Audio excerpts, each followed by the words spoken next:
Bonjour à tous, chers Sniffies, c'est Isvagdor, j'espère que vous allez bien parce que moi ça va nickel. Au menu, un film totalement déjanté au sein d'un hôtel. Aujourd'hui, c'est le film They Will Kill You.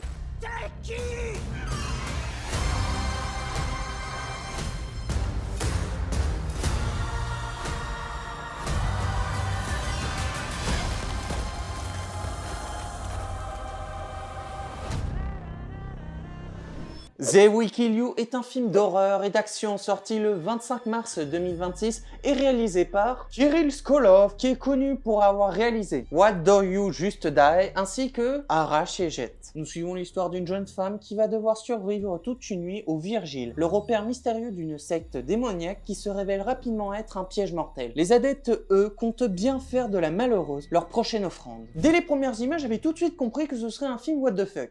Et mon entourage arrête pas de me dire « Ne dépense pas ton argent pour aller voir ce genre de film ». Mais je sais pas pourquoi, je suis quand même très attiré par ce genre de film.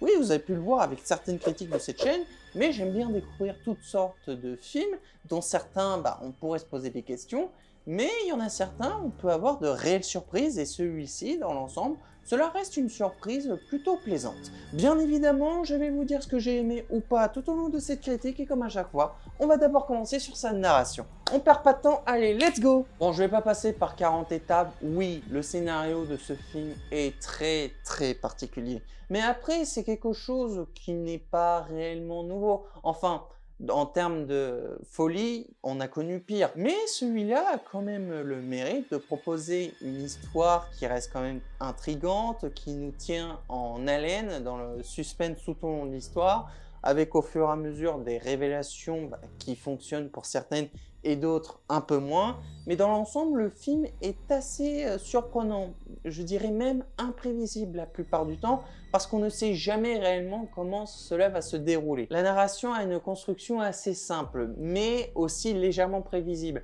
Alors, on sait comment ça va se passer, mais il y a quand même des éléments qui te disent « je vais pas rester ici ». Je suis désolé, que ce soit la réaction de la clientèle ou encore des membres personnels de l'hôtel, ou encore la déco, il y a plein d'éléments qui te disent au départ « meuf, tire-toi ».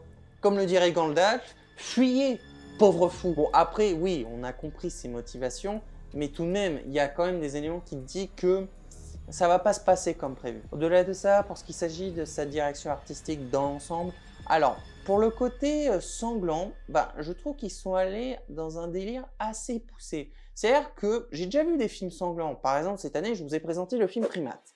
Mais là, on est sur un niveau relativement différent, qui n'est pas vraiment réaliste. Dans ce film, les éliminations, elles sont présentées d'une manière...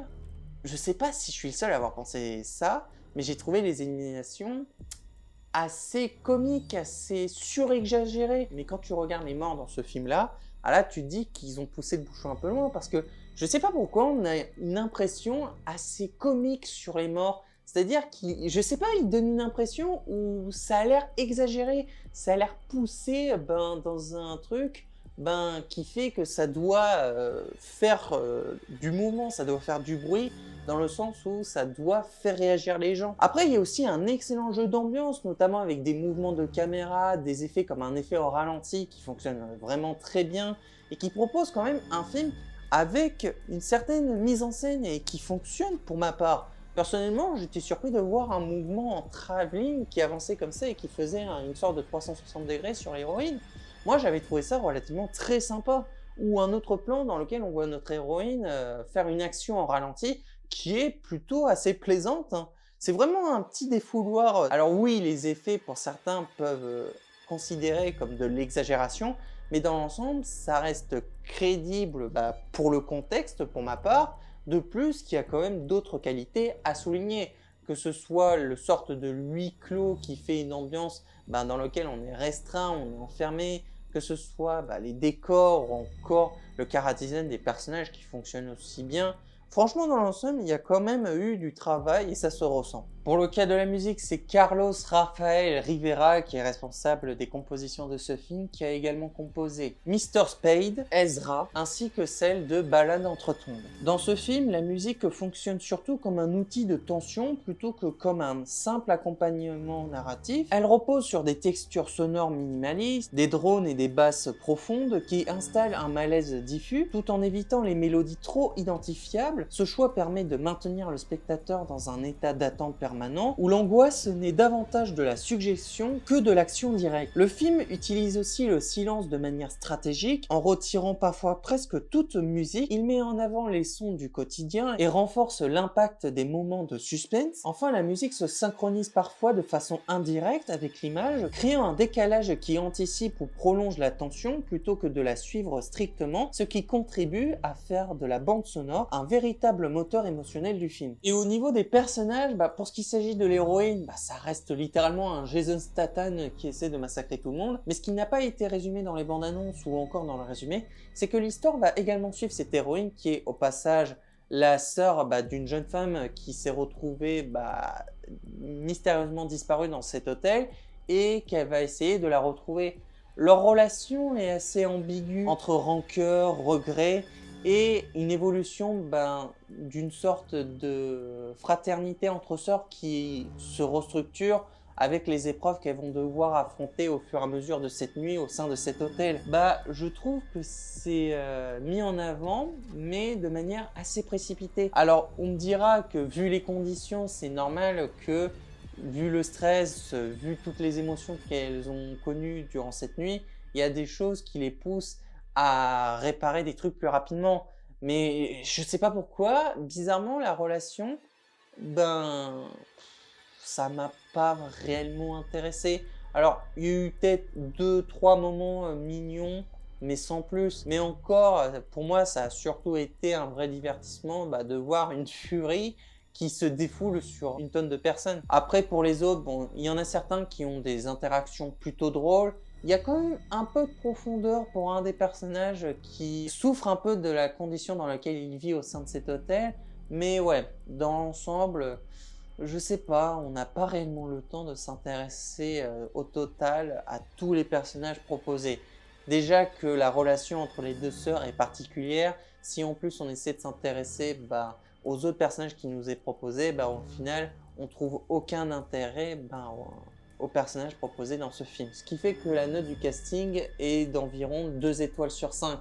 Pour commencer, on a eu le droit à la présence de Zazie Beetz. Alors elle est connue pour avoir joué dans le deuxième Deadpool, mais en dehors de ça, elle est également connue pour avoir joué dans Les Bad Guys 1 et 2, ainsi que les 2 films Le Joker, plus précisément Le Joker et Joker Folie à 2. Par ailleurs, je vous l'ai déjà présenté dans 3 de ces 4 films, et également dans Bullet Train qui est aussi dispo si jamais vous voulez jeter un œil. Mais en dehors de ça, elle a aussi joué dans la série Invincible ainsi que dans Geostorm. Mayala Herold, elle a joué dans Dumb Money, Industrie, Choix, Le Monde après nous ainsi que dans La Corde au cou. Tom Felton, alors lui, on le présente plus, il est connu pour avoir joué dans la saga Harry Potter à un moment donné. Si vous ne le connaissez pas, allez voir les films.